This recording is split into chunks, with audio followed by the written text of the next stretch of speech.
Thanks for watching live or listening back to this show from Teachers Talk Radio. You can catch up with all our shows by visiting our YouTube channel or by listening back at ttradio.org. Don't forget to like and subscribe to enjoy more live education conversation from TTR. We hope you enjoy this show.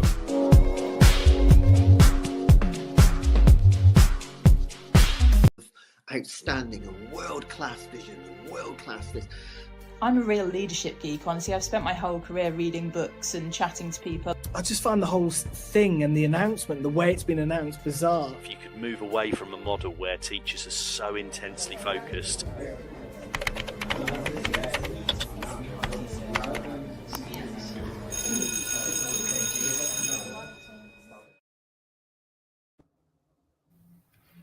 Good evening, everyone, and welcome to Teachers Talk Radio.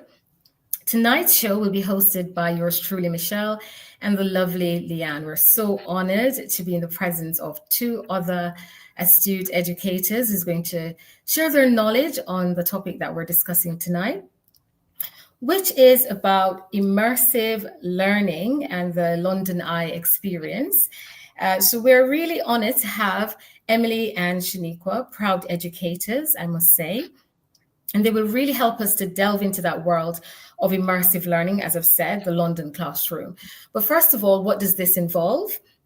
So the London Eye experience expands students' worldview from architecture to transport, music, to sport, the history of the Thames, to the impact of climate change. So what it does is it offers breadth and depth for young people. It also provides a chance to develop social and emotional learning and open students' horizons before bringing the learning back to their communities and within their own contexts, and giving them that opportunity to decide on what is important to them.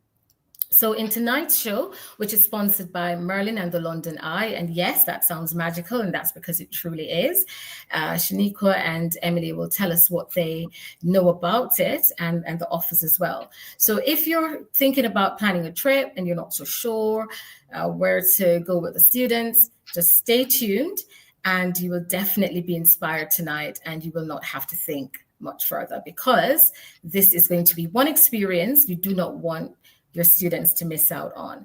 So before we get into the discussion, and Lianne will start the discussion with our guests, we're just going to ask, I'm going to start with you, Emily, if you could introduce yourself a little bit, tell us a little bit about your background as an educator, and then Shaniqua, you could do the same, please.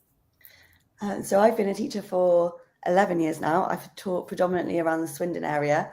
I've got primary and secondary experience teaching in schools. I've got a specialism in English. I love reading for pleasure with children as well. And I also have a little bit of a background with transition between year 6 and year 7. Thank you. Shaniqua? Hi, everyone. I'm Shaniqua. I think I've been in education for like 13 years. Used to be a teaching assistant, then became a teacher. I'm in London, primary. And governor, but also some of you might recognize me because also I'm usually a host on TTR. Yes, so of course. It's nice to be a guest today. Yeah. Yes. And there we go, multifaceted. Thank you so much. So clearly, listeners, thank you for joining as well. Do send us your comments, your questions. And if you hear anything that you need clarifications on, we'll try our best to answer you. But remember, this is a sponsored show brought to you by Merlin and the London Eye. So over to you, Lianne, and we'll just start the discussion. So hello, hi Emily, hi Shaniqua. Hi. I think with it being January, the best place to start for the London Eye is, I guess, New Year's Eve. So Emily, did you watch the fireworks? Like, what did you make of it? I did watch it, yeah. I think you can't really do New Year's Eve without watching the fireworks, can you? And I think as soon as you see the London Eye pop up on the screen in front of you, you know they're about to start. And I think it just gets your year off in the right way. Yeah.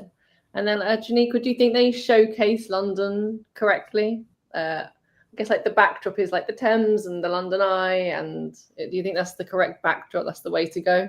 No, it is the way to go. It's like what everyone thinks of when they think of London. And it just, I was at the airport at the time, but I was watching it on my phone and I was like, that's home. That is home. Yeah. And it's just so beautiful to see. And yeah, having the London Eye, the Thames, really beautiful. That's true, isn't it? Because I mean, there's competition all over the world for New Year's Eve, but I think like as Londoners and as Brits, we see London, we see the London Eye, and we think that that's home. Even midnight, all fireworks going off everywhere around the world, but I think London Eye, I guess we see as home.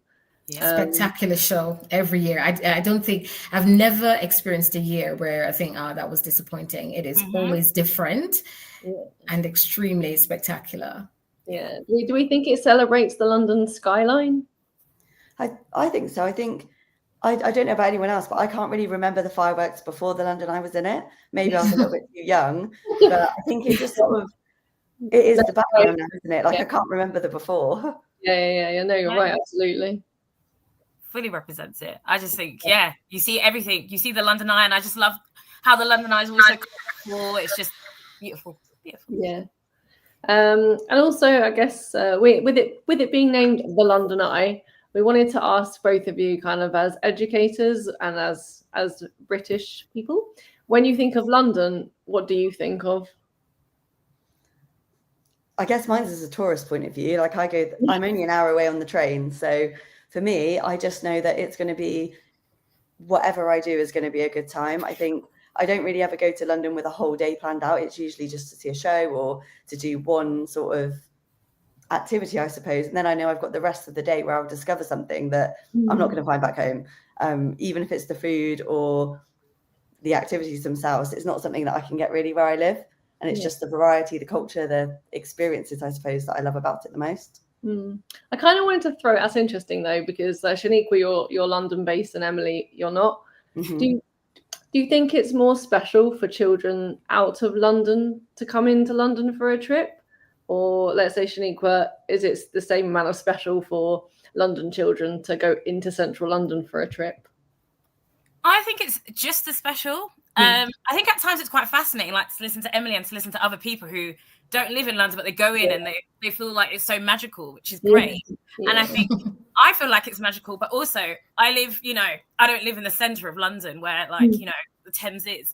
So actually it is really exciting. And I think sometimes as educators, we forget that actually these school trips, if we take children to the London Eye and into the centre of London, that is so magical for them. I remember a few years ago working with a child and he'd never been on the tube. And actually I was like, oh, but we live in London. Like, we go on the tube all the time, but actually not everyone does. So actually, I think it is just as special. I think for me, when I think of London, I think of like home, community, diversity, happiness, school. But, I think to everyone, it's just so special. And everyone has something different. But I always find everyone gets something out of London. Could I just add, because I'm in Dubai and our students travel to London, I know, very, very frequently. And it's the buzz and the joy that they either come back with or before they go. And they're so happy to say, oh, miss, I'm going to be in London. And the excitement. And it doesn't matter how often they do it. It's always this kind of renewed vigor. Oh, we're off to London. So it's a very special place. I think from when I've taken students on trips to London, like anywhere else you go, they're like, oh, it's a school trip. And obviously they're excited. But as soon as you say London, it sort of changes the goalposts a little bit. And I think for them, it is that big, exciting place because I guess it's usually somewhere you go for a treat or like you go there for a special occasion. You don't like the children that I work with don't often just pop to London for the day. It does tend to be for a special occasion. And I think it makes the trip then feel like a more special occasion as well, because that's what they're used to. Yeah, no, very much so. One of my old schools, actually, they have mini buses and they decorated the mini buses with like London flags and everything. And they just did a bus tour around London, like in their mini bus. There we go. I feel like, especially like the London Eye is like a bus tour around London, but like actually from a teacher's standpoint, it seems very safe because they're all in a pod. You don't have to count to 30 every hour. No, you don't have to. You could be calm for those 30, 35 minutes. Yeah, exactly. No one's going anywhere. It's all good. Just look out the window and enjoy. We had a comment on X from This Teacher Has Class. Great tag, great name. Most of my students have never been to London.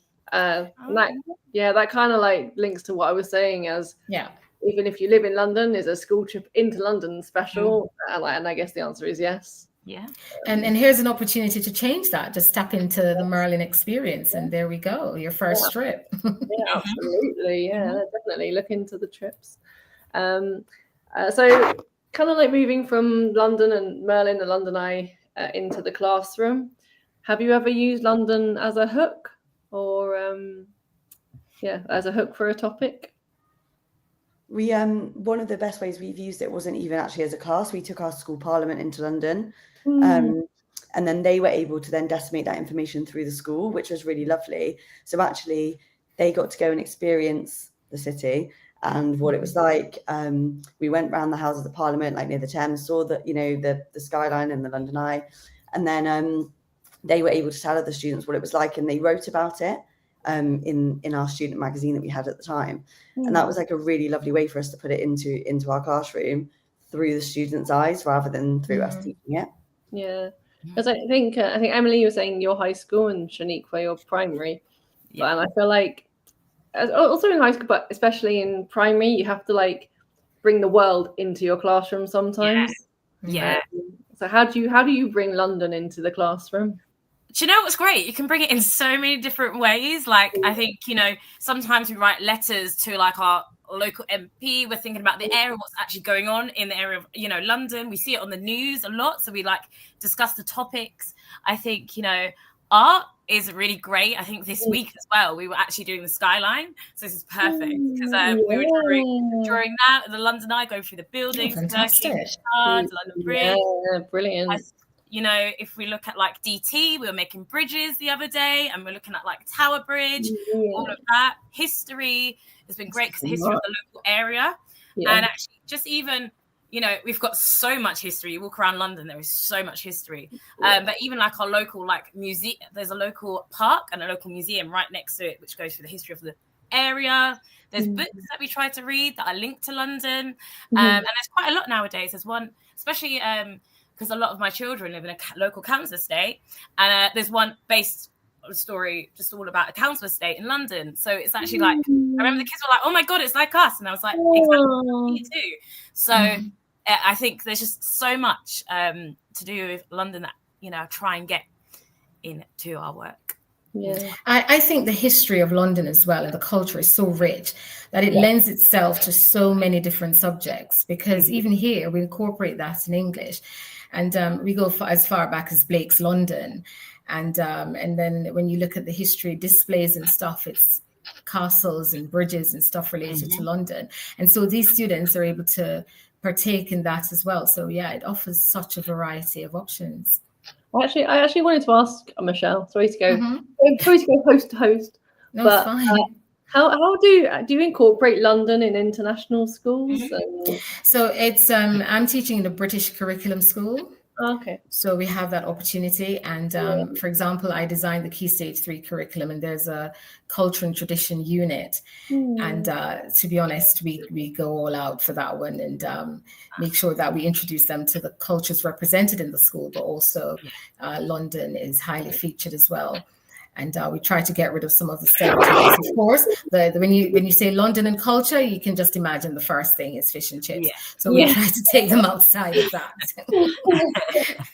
So true, because again, like to compare to other countries. I mean, I lived in Australia for about a year, and I love history, and I think that comes from living in London. Like you said, you can't be in London and not be surrounded by history. Like the buildings, the stories, the kings and queens that have come before us. And I it's hard. You can't beat, like, there are a lot of worldwide cities, and there's a lot of culture in the world, but I don't think it would be hard to beat London, like historic culture wise. I don't know what you think about that as kind of from a history standpoint. I think it's such an old city, isn't it? There's a lot of cities in the world that are quite new. And I think London's just been there in some form for such a long time that it's been built on, and that history is just developed and renewed every single time there's a new culture that's come into the country, or, a new, I suppose, invasion in the past. But it's just sort of constantly been changing, hasn't it? Even now we see that. I think that's why it's so rich with culture and tradition and heritage. Yeah. But I don't know, Shaniqua. like what your thoughts are on. I think it's possibly very easy to bring London into an English lesson or a geography lesson. You know, there's a lot of books centered around London. There's a lot of geography that we do in Key Stage 1 that is centered around like England and the countries of the United Kingdom and London. Yeah. How to bring it into other topics, into other subjects? Do you know what? Because I guess because it's so local, I feel like we always find a way to bring it into those subjects. Like I said with art, we're like, okay, we're going to draw pictures to do that DT. With that London, I mean, London, when it comes to like, for example, food technology, and we think about kind of like what is considered British food, but also like what in London, we have such a diverse range, you know. I could go on my online food delivery app and literally I could have any kind of food, which when I talk to other people who don't live in London, they say, you can't really do that. And like for us, we're just so used to all of those things and like having, you know, our cultural days, but like everyone's culture is so important because in London it's just so diverse, if that makes sense. So I find in just so many different lessons, I feel like I can always link a lesson to London of some sort, which is really nice because it makes the children feel like they belong. And I think we talk about, and I'm sure you'll mention it later, but we talk a lot about cultural capital, and you know, we try to, I think a lot, we try to give our children some of the experiences that they might not have. Like, for example, you know, we don't always have like loads of farms nearby and, you know, other things like that, you know. So we try to give them cultural capital in that sense, like skiing. We don't all go skiing and stuff like that. But actually, I want them to recognize, you are also, look how beautiful this is. We live in this city. We've got all these different opportunities. And it's just great to just remind them and show them all those different things. And so always trying to find a way to bring it to the classroom if we can, always. So to put it on the flip side now is how do you bring London into the classroom? And then like, how do you take learning outside of the classroom? I'm just thinking like along the lines of art. How imperfect would it be? And I think like I've done this before. I did a trip to a museum in London, a small museum that has also an art gallery inside of it. And the kids have been recreating a painting that's in the gallery. And then we walked into the gallery. I mean, it's huge, like floor to ceiling, huge, old London kind of size, like rooms, huge. And we walked in and I was like, I pointed it out, and the kids, like their jaws dropped.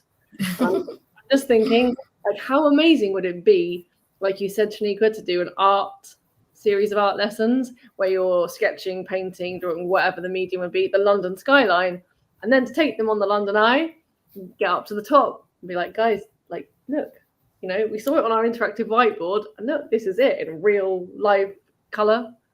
So I'm thinking, like, how do you take learning outside the classroom?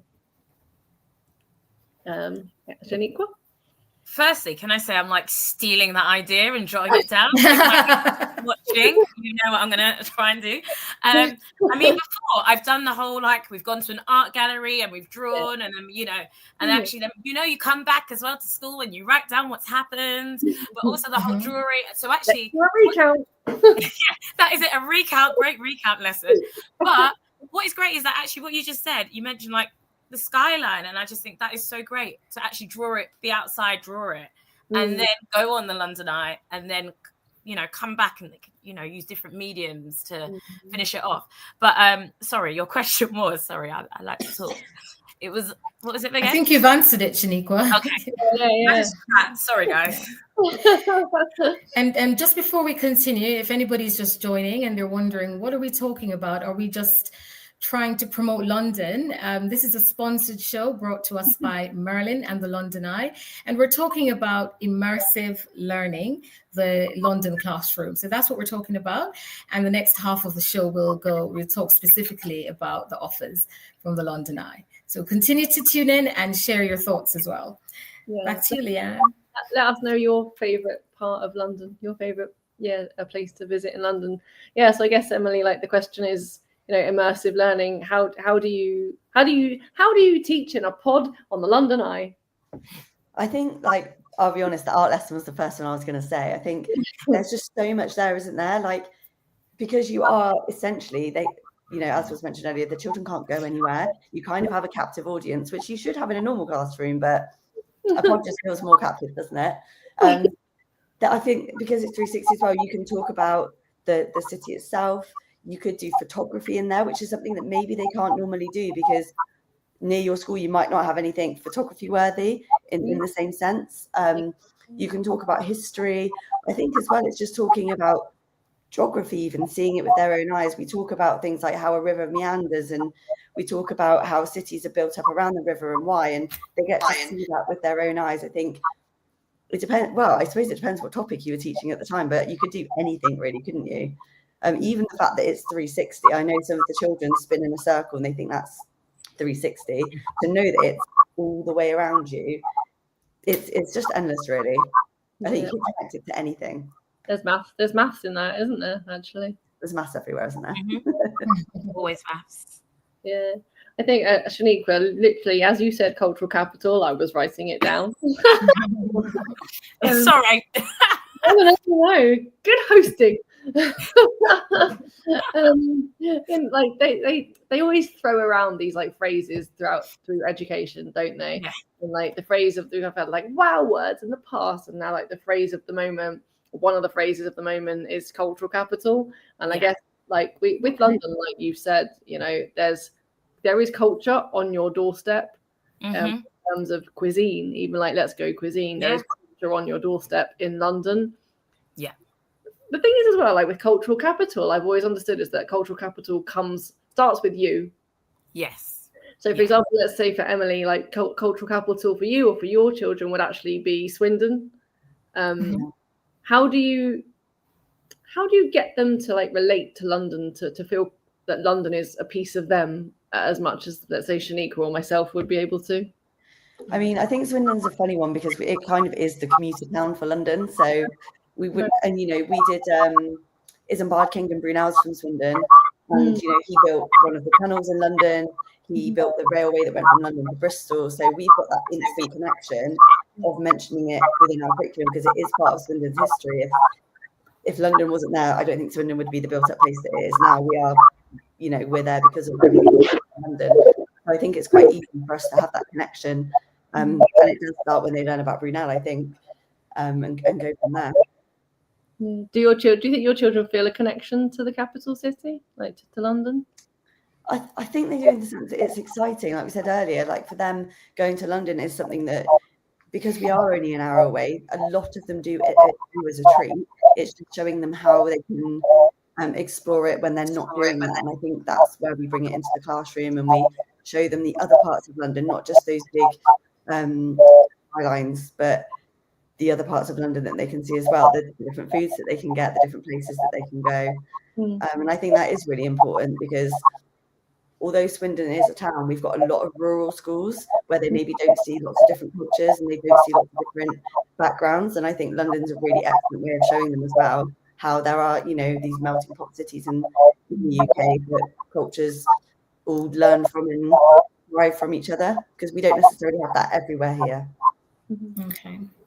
Yeah. I kind of, before I maybe pass over to Michelle and she talks more about what Merlin have on offer, I wanted to ask Shaniqua and then Emily as well.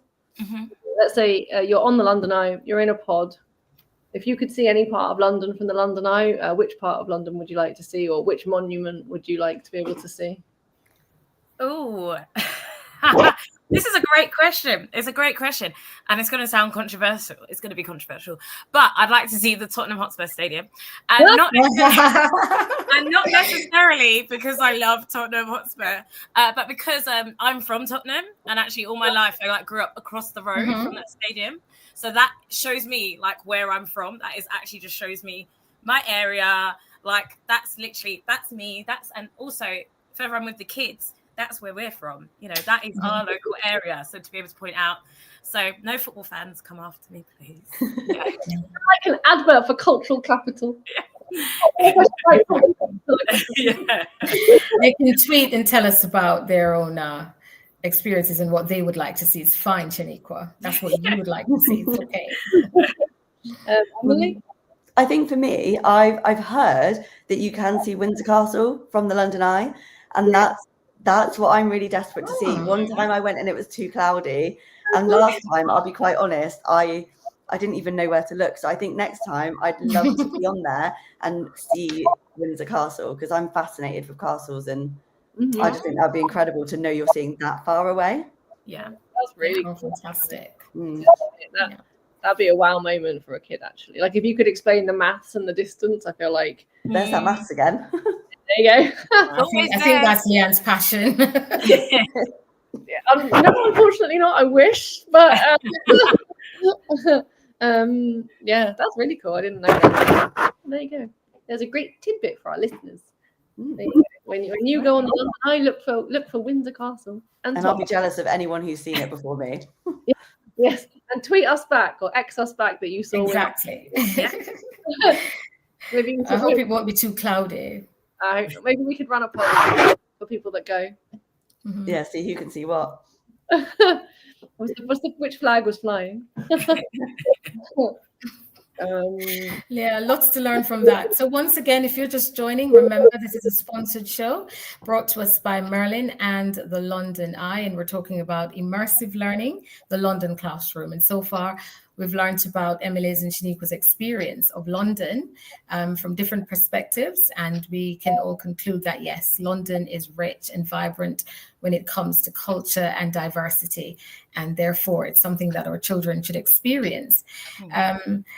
Lianne, I don't know if you have any more questions for this half of the segment, and then I will talk specifically about what this experience has to offer. No, I think we ended on a good note of Spurs and Windsor. Spurs and Windsor. So there we go. That's the challenge, to see both of those. Yeah. Fantastic. Thank you so much, Emily and Shaniqua so far, and Lianne, for leading that section of the discussion. So we're going to talk specifically about what this program has to offer, whether from what you've read or from what you've experienced. But before we get into that, do you think it's important that children learn about how the skyline has changed over time? And if so, why is that important? Shaniqua, I'm going to start with you. Is that important? I think it is important. I think, as we say, it's a great art lesson. It's a great lesson in general. So just think about the skyline. And I remember being in school and doing, lessons about the skyline and drawing. But actually, if I were to look back at those pictures that I drew, they probably look horrific because I drew them. But also the skyline would just be completely different. And actually, as I compare pictures, it has really changed. And actually, if we even think about climate change, the amount of buildings that have gone up, there's just been a lot that's happening. So I think it's really important that we also understand that and think of that. Fantastic, because it's important to have those discussions going as well, and to actually draw young people's attention to it. That yes, London is beautiful and vibrant, but there are also other external factors that will impact on the skyline. Emily, what do you think? Do you think it's important?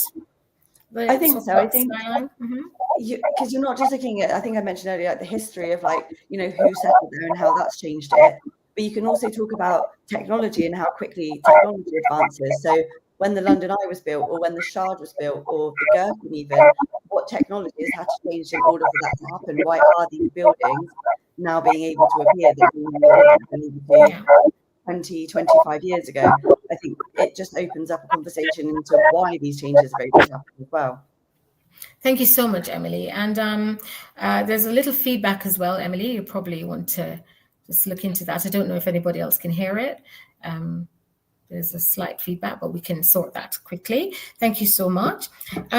So my next question is, and you've mentioned this probably briefly, but have you ever planned a trip to London, and what was the objective? I know you're already there, Shaniqua, but you mentioned going to museums and so on. But so maybe you could just share with us, what was the point of that particular trip? Well, I've got a list in my head of all the different trips. If anyone ever needs to know any trips, I've got them all. But there's many different museums. I think there's the London Museum. There's just many museums that you can go to. Many museums, and I think different aims. If it's connected to in science, we're learning about forces. I know the museum to go to. If it is connected to a specific subject topic. Especially like London, I know there's a museum to go to.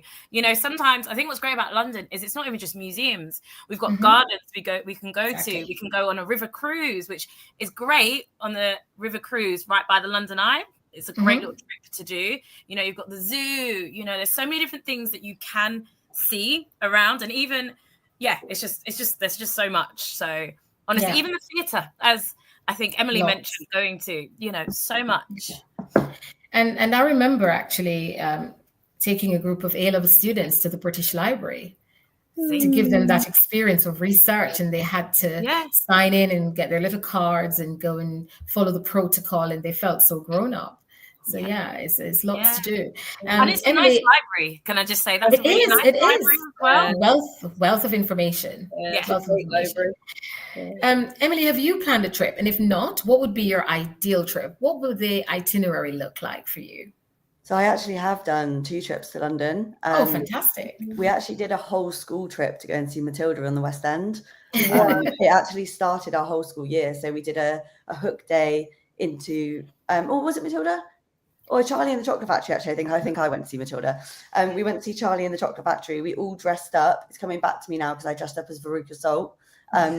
And then we took the whole school to go and see Charlie and the Chocolate Factory on the West End because we knew some children maybe wouldn't have got to do that. And then I went to take our school parliament to the Houses of Parliament, and they got to go in. They had like sessions in there. They got to go and see what the rooms looked like. That was incredible. And then we got a McDonald's, which obviously was the highlight of the children's day. Of course, as you do. To the River Thames, they could not stop talking about eating that McDonald's as they looked over the river. Amazing. All part of the experience, isn't it? Do that. I'm thinking we took ours to Nando's, but actually McDonald's might have been a bit cheaper now. I think about it. And you can do it on the go. You can move where they are while they eat it. That was it. Oh, awesome. Okay, let's move on before I start to salivate. Have you heard about the London Classroom? Because it's a new program developed by the London Eye and inspired by the capital. And if you have, what do you think is great about it? Either of you could start us off. I think for me, what I really liked is that they've got so many different parts to the resources and so many different subjects. I think when you hear the London Classroom, you think it's just going to be teaching you about London, but I really like that they had like climate change on there, about tourism, which I thought was really exciting. And it just linked to so many other topics that maybe you wouldn't have thought of yourself. Like I would never have thought actually tourism and how to teach that, but it is part of geography, isn't it? It's part of the teaching that we do. And I think that's for me what I love the most, is it surprised me with what was in there. Okay, thank you. Shanika, what do you think? I love that. It was like, looking at it, it was like a free cross-curricular classroom activity. Well, it was full of all of these activities and ideas. And it was full of like, not just, Key Stage 2, it was like Key Stage 1, Key Stage 3. And I love like the range, London then and now. I saw about the skyline and how we spoke about climate change and how that's all changing. I love there was a bit about culture. And even like me as a Londoner, I was going through it and I was like, oh, and even there was something and I was like, I didn't know that as a Londoner and this is my home. So I was like, this is great for people who, I think as a person who tweeted, I haven't taken my kids into London before, but also as someone who has lived in London and these children that I work with who have lived in London and who currently live in London, there's something for all of us to learn from. So I think that's great. Thank you. So what do you think this could bring or add to classroom teaching and also life skills? Because, when we teach our students, it's beyond the classroom as well. It's not just, educating them formally, but teaching them life skills. So how do you think this could assist us in the classroom and life skills? Emily?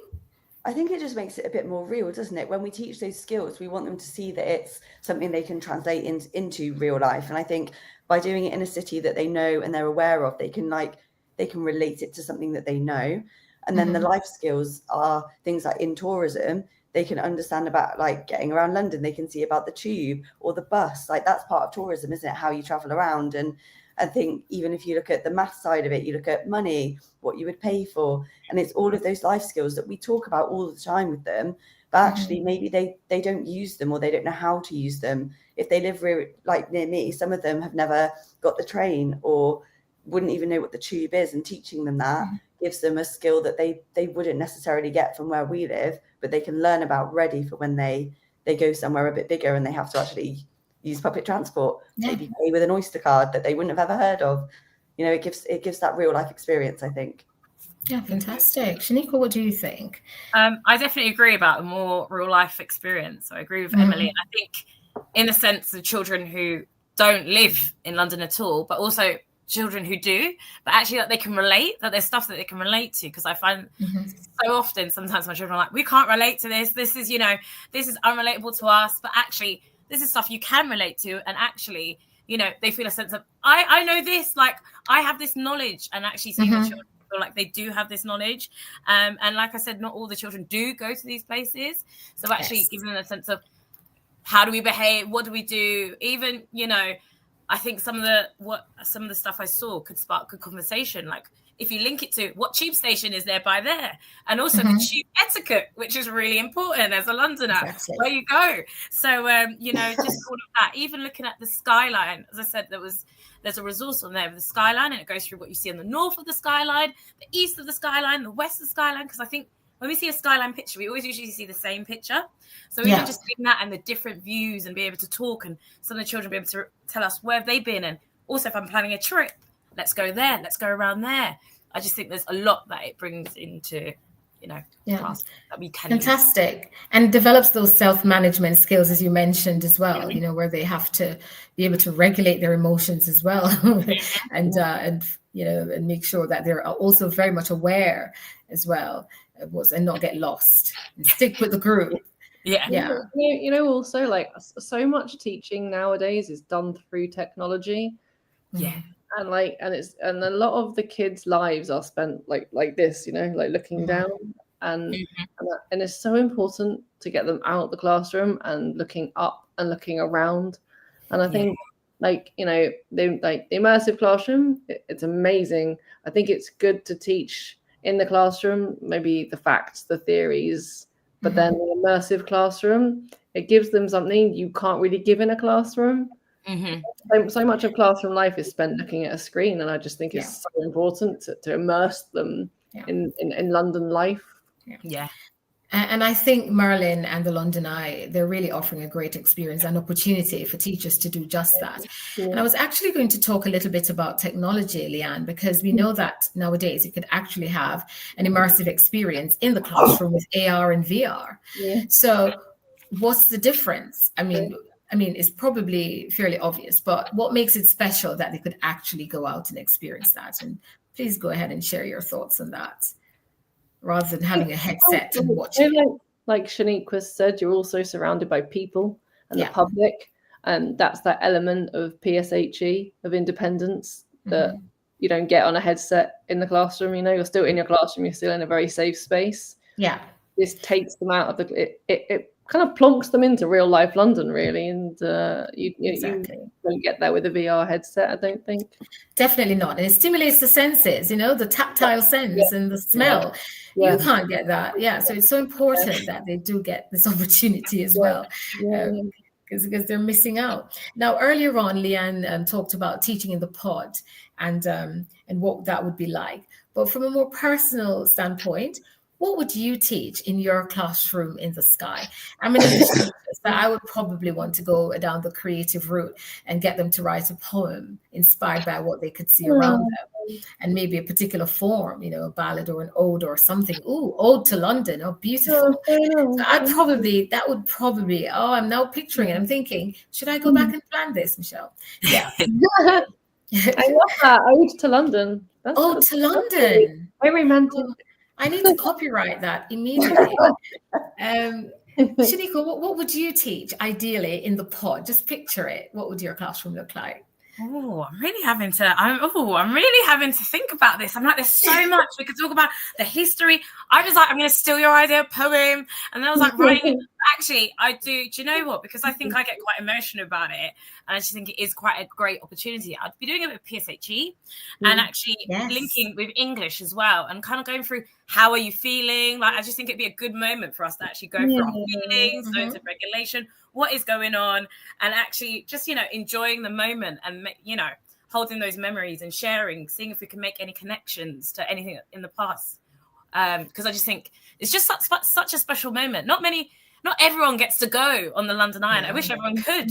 So actually just to be in those pods and experience, I'm very grateful for all the times I've been on the London Eye, and I think we discussed earlier, but I remember going when I was like a child, and I've been through all different moments as a teenager, with friends, with partners. So actually, and with class. So actually, it's just amazing. So I think a PSHE lesson would be just really nice to go through everything in our emotions, because that's important for the kids to think about. And you know what, Shaniqua? These are the things our children will always remember.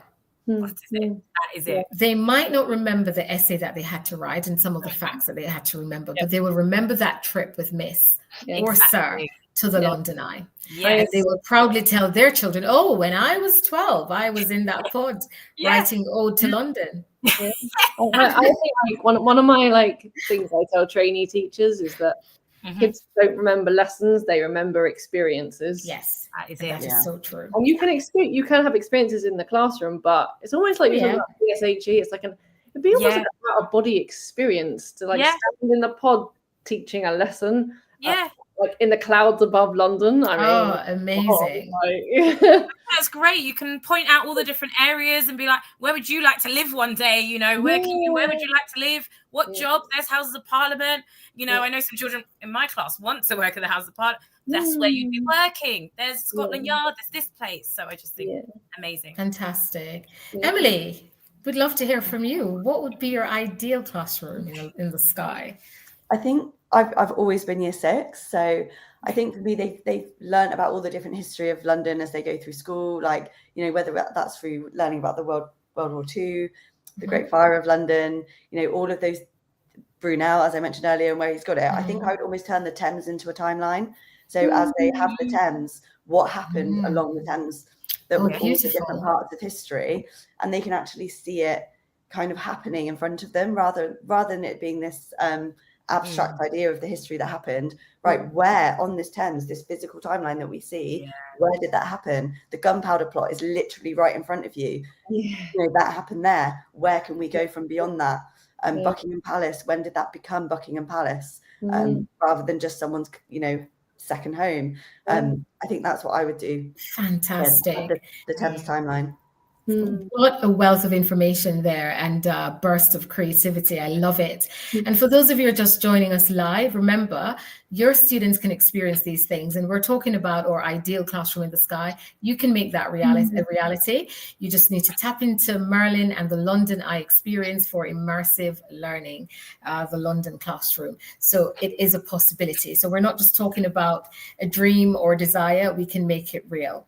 And as we approach the last section of our show tonight, which, by the way, our special guests, it's been brilliant, and Lianne, it's been amazing. I'm just buzzing and thinking, right, I need to go back and do something more about bringing London into the classroom, or my students to London. We'll see.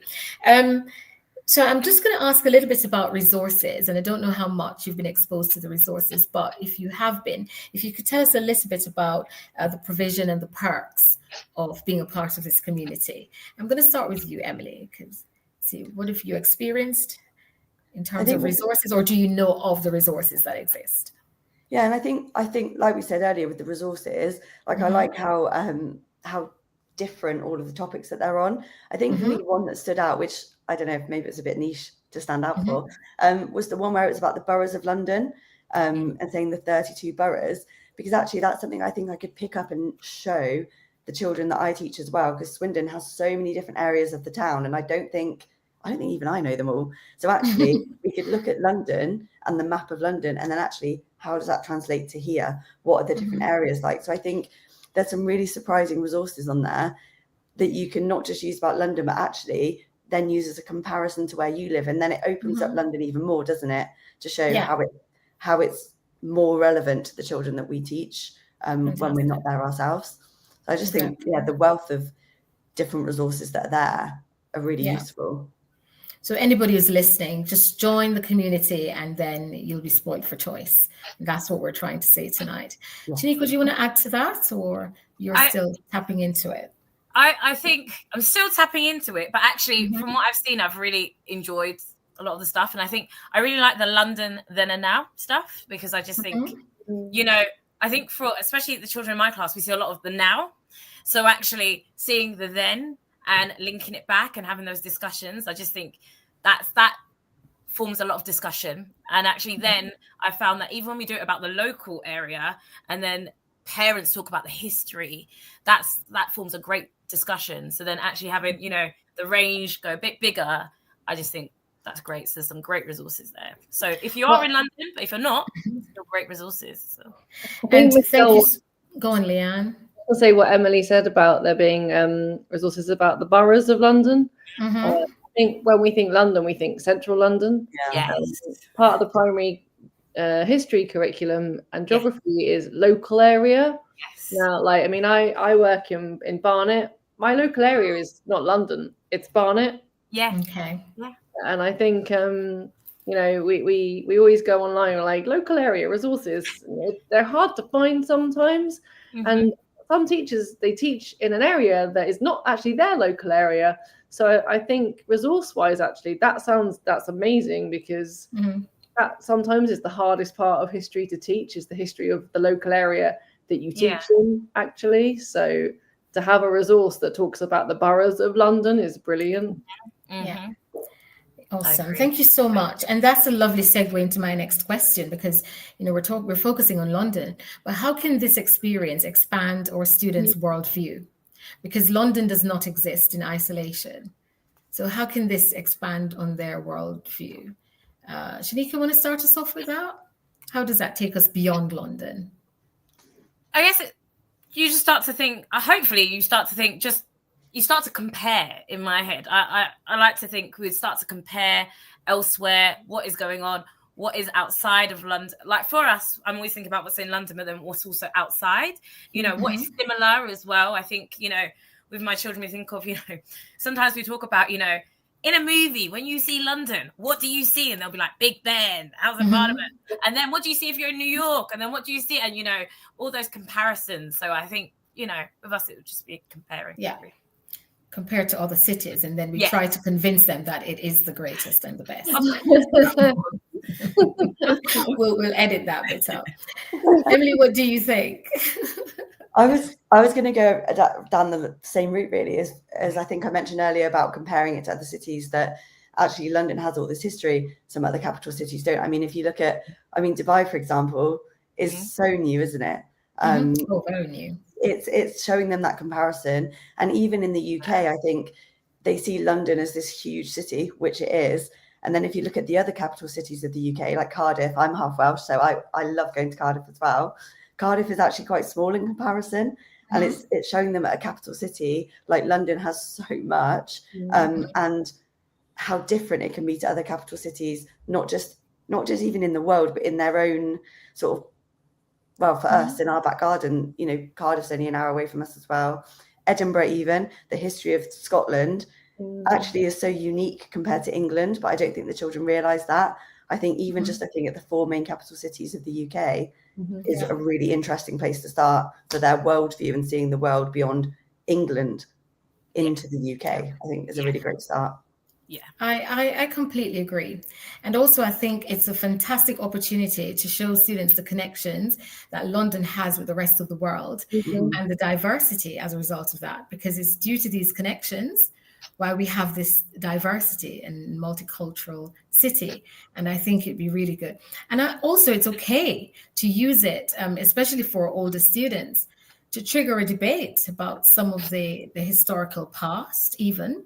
And you know, London as a political tool as well, or a political city. You know, London as a linguistic tool as well. You know, I'm teaching A-level language at the moment, and we're talking about the English language and its influence across the world. And of course, they could learn about that as well. So there's so many things that we could link that to. And that leads me to my next question, which is, why do you think it's important for educators to get students more connected to society and the world around them? Why is it important for them to understand? Unlike some other parts of the world where the citizens believe that this is the only place in the world and they've never traveled outside its borders. Why do our children need to know that there's more to it? I think the world, like with technology, we think it makes the world more accessible to them, but actually I think sometimes it makes it smaller, because all they're seeing is what they're seeing on their phones, or what they are shown by their parents at home on the TV. And actually, by introducing that in our own classrooms, or introducing that through trips, we're giving them a different view to what they're going to see. I think often it can be a bit of an echo chamber for them, where their friends or their social media either. We know what algorithms are like, are showing them the Yeah. same thing over and over again. And it's our job to show them what it actually might be like for other people, not just what they think it's like from seeing it on their phone, and hearing those different voices and seeing those different places. Thank you so much. Shaniqua, what do you think? Why is it important for us to connect our children to the society and the world as a whole? So as soon as you started talking, I wrote echo chamber, and you mentioned it, Emily. And I think I don't want my children to live in an echo chamber. Like, I want to, you know, as a teacher, I just want to equip them for life in every kind of way. And I think equipping them for life is then allowing them to learn about London, but also not living in a bubble. I think not living in a bubble, even in a London bubble, as we say, because I love that Lianne mentioned, you know, when people, I say London, and actually you mentioned some people say fish and chips. I'm like, no, actually I have chicken and chips. But also London, you know, I'm from Haringey, I'm from Tottenham. You know, that's part of London that people don't talk about. You know, my kids are like, well, you know, there's a lots to it. And then just like that little part of London that I'm from, you know, there's lots of different parts around, you know, England, lots of little parts around the UK, lots of little parts around the whole of the world. And I just think I want to equip our children with the right tools, understanding, getting to experience things. I think that's why a lot of us teachers, we've got a lot of time and effort into these trips, resourcing, getting everything ready to go to the London Eye, getting their children ready to go around London, because actually I want them to have these opportunities that they might not get in the future. And you know, we spoke about cultural capital, and there's a lot in London and in the world when it comes to museums, festivals, lifestyles, diversity. And I just think, you know, that's part of my job. And I think, you know, we can all do that. And that's why this is so important, what you're saying. Even a taste of the cuisine in London takes you to different places. Expose them to that. Yeah, there's lots there. Lianne, do you want to add anything before I move on to our final question? I think connecting to the rest of the world. Yes. I think you can't think about London and not think about the history of the rest of the world. Exactly. I mean, our language is so difficult because of the conquerors of England, and I don't think you can't isolate London. No. The different. Even the history of kings and queens of England, I mean, it's a very international history in and of itself. There's a lot of international influence when you walk around London. There's a lot of English history, but you cannot isolate London from its international past, I don't think. No, definitely not. It's intertwined. Yes, with other civilizations, and even civilizations, you know, it's intertwined with that. Yeah. Thank you so much. And our final question, and for those of you just joining, well, I hope nobody's just joining, but here's a reminder that the show is a sponsored one brought to us by Merlin and the London Eye, and we're talking about immersive learning, the London classroom. And Emily and Shaniqua, thank you so much so far for an amazing discussion and a wealth of knowledge sharing with our viewers. And my final question, how would you leverage London and school trips to attractions like the London Eye to elevate this connection? So how would we then link that back to the London Eye? Because that's essentially what we're talking about, this connection to the rest of the world, or broadening their horizon and their worldview. How would that come back to the London Eye? I think we've already said that.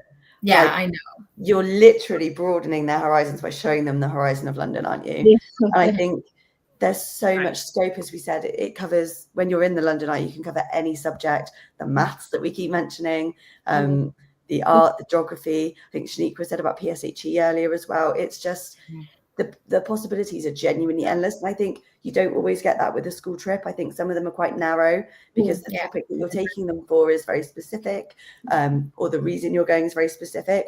And the London Eye can genuinely fit to any topic or whatever you want it to be, even if you just want it to be an experience. I think that's what makes it so great, is it's so open-ended. Yeah, fantastic. I agree. Shaniqua? I'd agree how, you know, open-ended it is, and actually how broad it is, even from this discussion today. Like, if anyone's listening, there's so many different trips you could do to the London Eye, and then from there, there's so much more.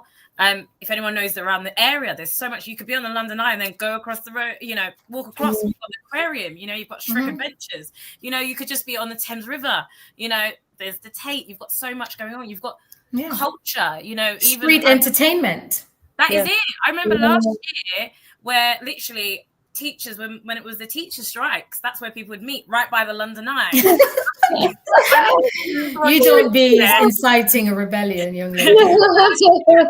but like there's a lot that those students were seeing, like culture. There's a lot going on. So I just think you've got a bit of history, you've got a bit of everything going on there. So I just think, why would you not? If you can, do.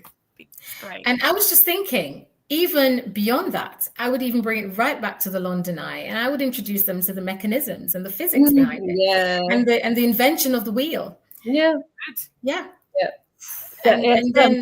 then get them to go and design their own ideal London Eye. What would that look like? And make their own abstract interpretation of that. So it's a wealth of things and variety of things that we could really do. Emily, you wanted to say something? I was just going to say, I've sat here thinking, like, how can I turn that into a DT lesson of making the London Eye? I'm like, fantastic. I'm not sure I've got the skills yet, but it's something that I definitely want to think about. How can I do that? Even get it to inspire something else and get them to, they could use like recycled equipment. Now I'm thinking, and all the kids, because we could junk model, like a little model. Oh my gosh, I might take pictures, send it to Merlin. Do that so they could put it on their website and show all the things that we could do with the London Eye.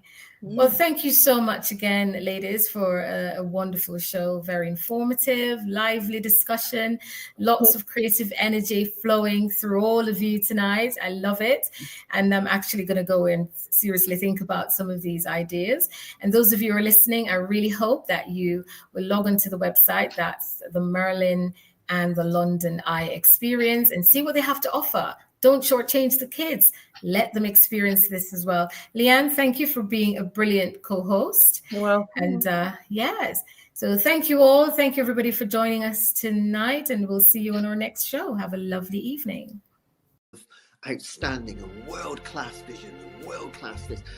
I'm a real leadership geek, honestly. I've spent my whole career reading books and chatting to people. I just find the whole thing and the announcement, the way it's been announced, bizarre. If you could move away from a model where teachers are so intensely focused.